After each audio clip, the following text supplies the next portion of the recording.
첫 번째 이슈는 정치권 소식부터 좀 간단하게라도 다뤄봐야겠습니다. 먼저 사진을 좀 봐주시죠. 여기 보시면 뭐 기사보다 이 사진이 오늘은 좀 중요한 것 같습니다. 두 사람 일단 색깔도 다른 옷을 입었고요. 그런데 악수라고 맞잡고 있습니다. 이 모습만 보면 굉장히 친한 사이 같죠?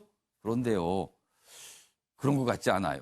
여기 보시면 노동절, 어제입니다. 노동절 마라톤 대회에서 손잡은 이해찬, 황교안 집권 여당 대표와 제1야당 대표, 지금 국회에서 패스트트랙 문제 가지고 엄청난 일들 벌였습니다.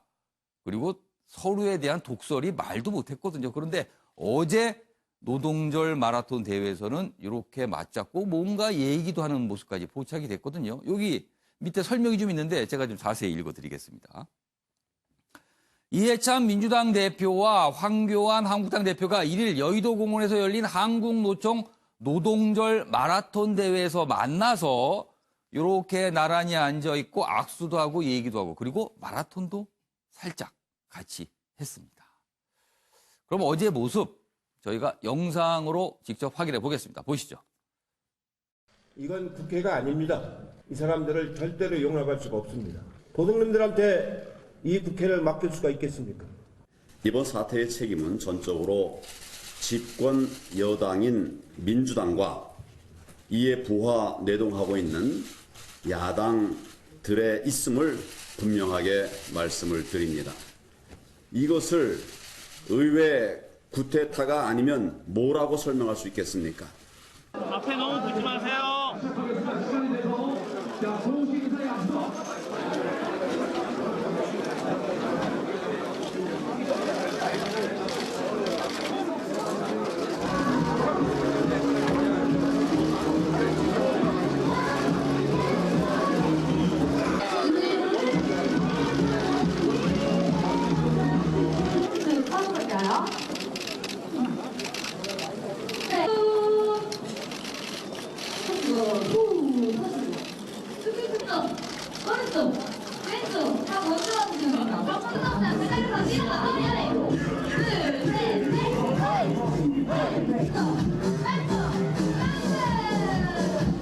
지금까지 LG 트윈스 치어리더 팀이었습니다. 감사합니다. 자, 몸부림 도와준 우리 프로야구 LG 트윈스 치어리더 팀. 네, 뭐 여러 가지 영상 보셨는데요. 앞선 두 영상은 최근에 아주 날이 선 모습들, 그리고 그 뒷부분 영상은 어제 마라톤 대회 출발하기에 앞서서 약간 화기애애한 분위기, 뭐 몸도 푸는 모습까지 보셨습니다. 자, 윤영걸 전 대표님, 영상에서 보면은 이해찬 대표하고 황교안 대표가 뭔가 얘기를 합니다만 주변의 소음 때문에 무슨 얘기를 하는지는 들리진 않았어요. 그렇지만 뭔가 꽤 오가는 말을 했는데 어제 두 사람 무슨 생각을 하고 있었을까요? 저 모습에서. 뭐 동상이몽이라고는 하겠죠. 뭐 며칠 전까지만 해도 신속처리 안건을 두고 예. 이해찬 대표는 자유한국당 보고 도둑놈이라고 그랬고 예. 또 황교안 대표는 예. 의회 쿠데타 예. 독재라고까지 얘기했으니까 어제 뭐 간단한 인사말 정도 나눴을 것 같은데 예. 두 분이 워낙 물과 기름하고 경력도 달라요. 그렇죠. 이해찬 대표는 운동권 출신으로 해서 뭐 의회 경력이나 이런 게 많고 총리까지 했고 예. 또 황교안 대표는 공안검사 출신으로 예. 법무부 장관 총리까지 했는데 공통점은 총리를 했다는 점은 공통점이 하나 공통점이에요. 있어요. 총리를 했다는 거. 그래서 두 분이 조금 개인적으로 좀 봐도 좀 딱딱하거든요. 그래서 어제 같은 경우 저렇게 손잡은 그 모양이 참 좋았는데 예. 더 좀 자꾸 좀 농담도 했으면 좋았을 것 같아요. 이 여유와 위트. 그러니까 이해찬 대표는 이런 얘기 했으면 좋았을 것 같아요. 예. 오늘 이게 노동절 마라톤 대회 왔는데 예. 황 대표 저 정치는 단거리가 100m 달리기가 아니라 마라톤이야. 처음부터 너무 힘 빼지 마. 뭐 이런 농담 좀 한번 했으면 좋겠고 황교안 대표는 예. 이해찬 대표한테 마라톤 대회 와 보니까 신속처리 안건이죠. 패스트트랙인데 예. 패스트트랙이 함부로 가는 게 아닙니다. 마라톤 트랙으로 좀 바꿔오십시오. 예. 좀 이런 식으로 좀 여유와 좀 유머도 좀 하면서 서로 좀 대화를 했으면 좋겠다. 예. 사실 민주주의의 지금 위기거든요. 예. 예, 민주주의를 지키는 거는 국민이 아니라 정당이거든요. 예. 정당이 그걸 다 좀 흡수해서 예. 앞으로 좀 대화의 채널을 좀 가동이 좀 되게끔 하는 게 어떻게 보면 두 대표의 가장 큰 숙명이 아닌가 싶습니다. 막스 베버가 얘기했잖아요. 책임윤리하고 신념윤리. 예. 신념윤리는 자기가 옳다는 걸 하는 거고 책임윤리는 예. 결과까지 생각하는 게 책임윤리잖아요. 예. 두 분이 책임을 갖고 화해하고 대화를 많이 해야 된다고 봅니다. 지금 방금 말씀하신 대로 이제 마라톤을 주제로 저런 얘기를 했던 것 같지는 않아요. 그러니까 대화가 굉장히 짧기 때문에 뭐 그냥 안부 정도 묻고 뭐 건강 어떠시냐 아마 이런 거 같은 느낌인데 아무튼 당 대표들은 좀 자주 만나서 서로의 속내도 얘기하고 이해도 하고 이런 자리가 있었으면 하는데 그나마 어제 이런 모습을 보면서 꽤 언론들이 많이 오늘 다루고 있습니다. 자, 아무튼 어제 사항은 이렇고요. 자유한국당 얘기를 지금부터 좀 해봐야겠습니다. 광화문에 천막 뭘 치고 뭐 농성을 하겠다 이런 얘기가 있었는데 그 얘기는 좀 잠잠해진 것 같아요. 대신 다른 활동들이 눈에 띄는 것 같습니다. 일단 기사부터 보시죠. 동아일보입니다. 광화문 천막 농성 투쟁 접은 한국당이다. 이렇게 있습니다. 이유가 있겠죠? 그렇다면 원래는 이런 얘기가 좀 있었는데요. 일부 진보단체와 물리적 충돌을 우려했다. 그렇죠. 광화문에서 혹시라도 저렇게 천막을 치고 뭐 농성이나 집회를 할 경우에 또 다른 단체들이 와서 또 여러 가지 모습이 있을 수 있어요. 그래서 혹시라도 우려가 있다. 그 얘기고요. 박원순 서울시장이 또 이런 얘기를 합니다. 어제 입장 표명이 나왔어요. 촛불광장 훼손 좌시하란다. 그러니까 한국당이 광화문에 천막을 치고 농성을 벌이는 거는 훼손하는 거다. 촛불광장을. 이런 평가였어요. 그래서 결단코 허가하지 않겠다. 이런 입장을 밝혔습니다. 서울시 천막 설치 불허 방침을 밝혔습니다. 그러자 한국당은 뭐 이 계획은 접고요. 뭐 일각에서는 이런 계획 자체가 없었다. 뭐 이런 얘기도 나옵니다만 아무튼 이 내용을 좀 접고 전국 순회 여론전을 펼치기로 했다. 이렇게 돼 있습니다. 기사 내용 중에서 이제 박원순 서울시장이 밝힌 입장이 조금 자세히 소개되어 있는데요. 보겠습니다. 광화문 광장 사용 허가권을 가진 서울시의 불허와 과태료 부과라는 현실적인 여건도 주요 고려 대상이었다. 그러니까 광화문에 천막을 치지 않기로 한 이유를 좀 설명하고 있는 거예요. 박원순 서울시장은 어제입니다. 본인의 SNS상에 글을 올렸는데 한국당의 천막 당사는 불법이며 민주주의를 위해 피 흘리고 촛불을 밝혔던 광장을 짓밟는 것을 좌시하지 않겠다. 이렇게 강하게 반발하면서 절대 허가하지 않는다. 이런 입장을 밝혔습니다. 자, 관련 기사 하나 더 있는데요. 보시죠. 한국일보입니다. 한국당 오늘 삭발식 오전 11시에 예정돼 있습니다. 국회에서. 천막 당사 제동의 장애투쟁 수위 조절하고 있다. 이 내용입니다. 오늘 김태훈 의원 등 10여 명이 국회에서 패스트트랙 항의로 집단 삭발을 할 예정입니다. 오전에. 기자들이 기다리고 있습니다. 지금. 서울시 광화문 광장 천막 당사 불허하기로 했고요. 지도부는 강성투쟁 부담에 유보한 듯하다. 이렇게 한국일보는 분석을 하고 있습니다. 그래서 대신 전국 순회 투어 등 여론전에 총력을 기울일 예정이다. 이렇게 전하고 있습니다. 자, 그럼 여기서요. 이 내용과 관련해서 여야 또 여러 가지 얘기를 하고 있습니다. 그 내용 보시죠. 국회는 대화와 타협 속에 합의를 이뤄내는 인의의 장입니다. 자신에게 불리하다고 해서 논의조차 거부해서는 안 될 것입니다.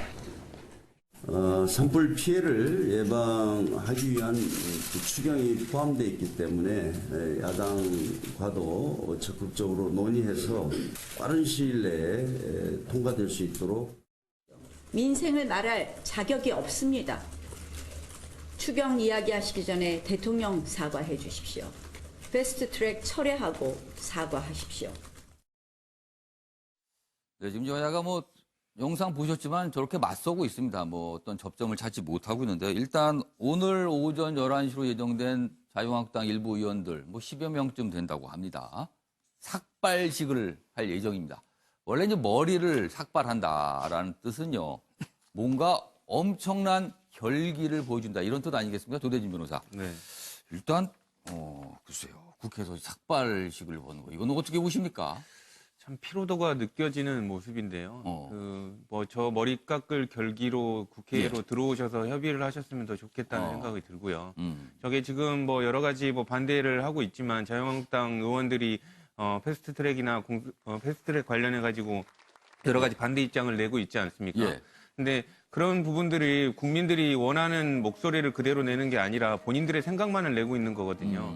그러니까 정치 행위를 할 때도 국민들이 어떻게 생각할 건를 생각을 하면서 저렇게 삭발식이라도 해야 되는데 지금 저런 삭발식 모습에 동의하는 국민들이 몇 명이나 있을까라는 생각이 들고 어떻게 보면 되게 안타까운 생각이 많이 듭니다. 이재용 의원. 그 멘트 하기 전에 저는 아까 우리 윤영걸 대표님 하시는 말씀 들으면서 난 많이 한 수 배워야 되겠다는 생각을 했어요. 배워야겠다. 왜냐하면 마라톤 전 사진을 보면서 저는 우리 오랫동안 싸울 테니까 기대하세요. 마라톤처럼. 그리고 아마 이해찬 대표는 안 그래도 나도 준비하려고 나와서 뛰고 있어 뭐 이렇게 얘기하셨을 것 같았는데 오히려 그거를 긍정적으로 얘기를 해야 되는 게 정치인의 역할이 아니냐. 이런 그 말씀을 듣고 싶고 약간 머리에 뭔가 딱 맞으시는 게 있군요. 제 생각이 내 생각도 참 지금 요즘 돌아가는 정치에 너무 빠져 있어서 굉장히 이렇게 좀 대립각을 세우는 그런 멘트들을 많이 하는 것 같다라는 생각을 갑자기 좀 스스로 했는데 비판을 하고 계시네요, 갑자기. 근데 그걸 떠나서 그럼에도 불구하고 지금 삭발은 지금 그 박대출 의원이 시작을 하지 않았습니까? 먼저 했습니다. 그래서 페북에 올리면서 이제 했는데 박대출 의원 쪽 얘기 들어보면 어찌 보면 또 그 자유한국당 의원들이 할 수 있는 그 행동들이 많지가 않아요. 선택지가 많지 않다. 선택지가 많지가 않습니다.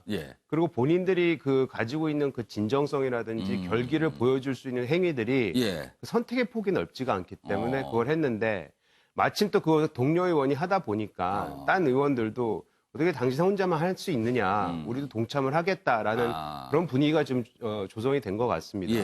그래서 그거는 지금 물론 말씀하신 부분도 있지만 전 그 자유한국당 의원들의 자꾸 진정성에 대해서 우리 국민들이 많이 또 의아심을 가지고 계신 부분도 있는데 그런 걸 어떻게 해서든지 표현하기 위한 좀 눈물겨운 힘겨운 노력이다라고도 한번 눈물겨운 모습으로 좀 봐달라는 말씀도 조금 드리고 싶은 마음이 있고요. 아까 그 박원순 박원순 시장께서 절대 허가할 수 없다. 그리고 이거는 촛불 정신을 훼손하는 거다. 뭐 이런 입장을 어제 밝혔어요. 그때 그 자유한국당에서 그 광화문에 천막을 치냐 안 치냐 이거는 둘 차지해 주고요. 일단 박원순 시장이 굉장히 정치적으로 자신의 이름 석자가 지난 몇 달간 사라져 버렸었잖아요. 이걸 계기로 안 그래도 이제 자기는 대권에 출마하겠다고 얘기를 해놨고 지금 모든 걸 준비를 하고 있는데 거기에서 이걸 기회다라고 생각을 하면서 한번 강한 정치적 멘트를 날린 게 아닌가. 지금 사실 그런 생각도 해외 듭니다. 출장 중이거든요. 출장 중에 약간 좀 이례적인 모습이기도 합니다. 그러나 아마 좀 신속하게 뭔가 입장을 내야겠다는 판단을 했겠죠. 그래서 어제 나왔는데 뭐 여러 가지 좀 얘기들이 나오고 있습니다. 이와 관련해서.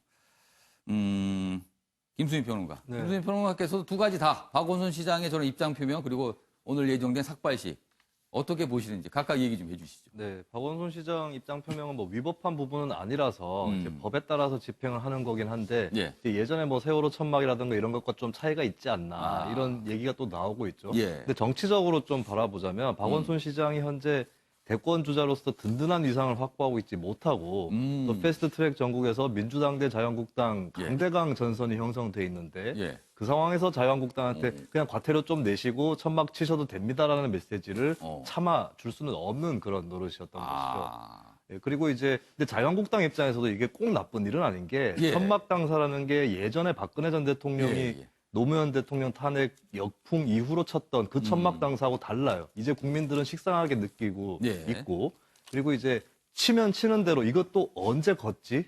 언제 그만두지라는 걱정을 하게 됩니다. 치면은 그걸 걷는 것도 생각을 좀 해야 되거든요. 네, 그래서 제가 장담하건대 이제 뭐 저도 천막 농성 이런 걸 해봤던 입장에서 자유한국당 당직자 중에는 분명히 이번에 불허 결정이 난 게 다행이다라고 생각하실 분들도 있을 겁니다. 그래서 또 다른 투쟁 방안을 강구를 해야 될 텐데 삭발식 같은 경우도 좀 식상한 감이 없지 않아요. 그리고 이제 문건에서 추가로 여성 당원을 동원한다라는 그런 구절들이 발견이 돼서 국민들이 민감하게 받아들이고 어제 있기 조금 때문에. 그 부분 가고 논란이 좀 있었어요. 네.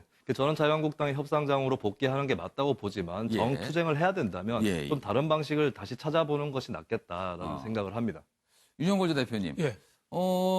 일단 자유한국당으로서는 이제 장외로 나가서 여론전에 집중하겠다. 그리고 네. 뭐 삭발시도 이제 그런 측면이에요. 그리고 그렇죠. 오늘부터 뭐 전국 순회 투어를 하면서 여론에 호소한다는 건데 언제까지 그것만 할 수는 없을 겁니다. 이른바 이제 출구 전략이 필요합니다. 이제 국회로 돌아올 어떤 명분을 갖고 이런 것도 마련해야 되는데 출구 전략 어떻게 찾을 수 있을까요? 뭐 추경 예산안이나 예. 뭐 추경 예산안이 도로 건설 쪽에 야당 자유한국당 예산이 굉장히 많다잖아요. 뭐 그러니까 그걸 좀 계기로 하든가. 예. 그러니까 옛날에 예. 박정희 대통령 때 맨날 우리 현수막 크게 걸려있잖아요. 싸우면서 건설하자. 예. 그러니까 싸우면서 건설하자. 전 두 개를 같이 해야 된다고 봐요.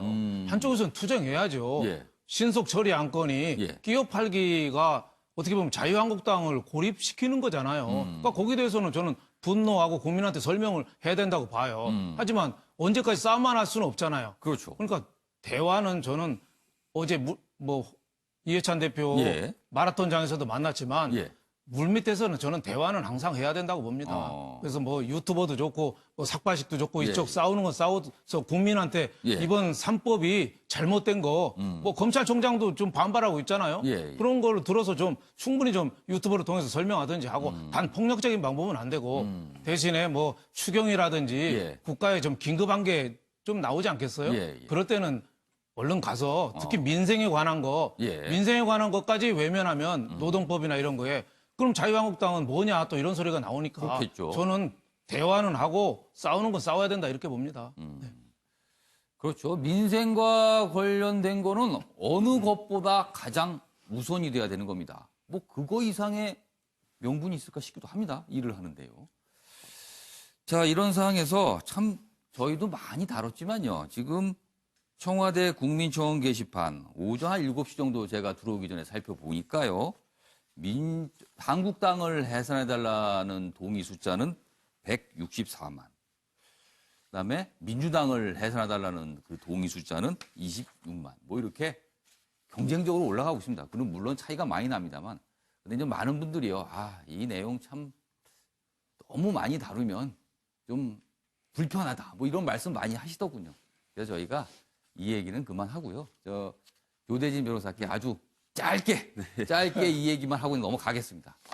이 국민청원 게시판 계속 숫자가 올라가는데 좀 주춤한 모습입니다. 이제 많이 올라온 것 같아요. 그렇지만 둘 다 이미 20만이 넘어갔거든요. 그렇다면 청와대가 답변을 해야 되는 상황이 됐습니다. 둘 다에 대해. 네, 그렇죠. 청와대가 이제 어떻게든 답변을 할 것으로 보이고요. 예. 이제 이 두 사건을 각각 응답을 할 건지 아니면 따로따로 응답을 할 건지에 관련돼서 그것도 고민해봐야겠네요. 네, 아마도 이제 같이 총괄적으로 같이 답을 할 것 같은데 지금 뭐 그 정당 해산에 관련된 부분들이 어떻게 보면 양쪽 진영의 감정적인 대립으로 지금 격화되는 부분들이 되게 많거든요. 그렇기 때문에 그런 부분들을 좀 자제해달라는 취지로 나오지 않을까 싶습니다. 그러니까 내용보다는 이런 거는 좀 자제해줬으면 좋겠습니다. 정치적인 문제입니다. 이런 식의 답변을 하지 않을까. 사실상 자유한국당이나 그 민주당 관련돼서도 지금 양쪽의 주장이 달리 있지만 자유민주적 질서에 위해가 되는 경우에 있어서만 정당 해산이 되는 거기 그렇죠. 때문에 이런 부분에 해당되지는 않을 거라고 지금 판단이 됩니다. 알겠습니다. 지금 뭐 조대진 변호사가 이제 법조인이시니까 법조인 시각으로 보면은 이게 민주적 기본 질서를 침해하는 그런 내용은 아니다. 뭐 이렇게 말씀을 해 주셨습니다. 알겠습니다.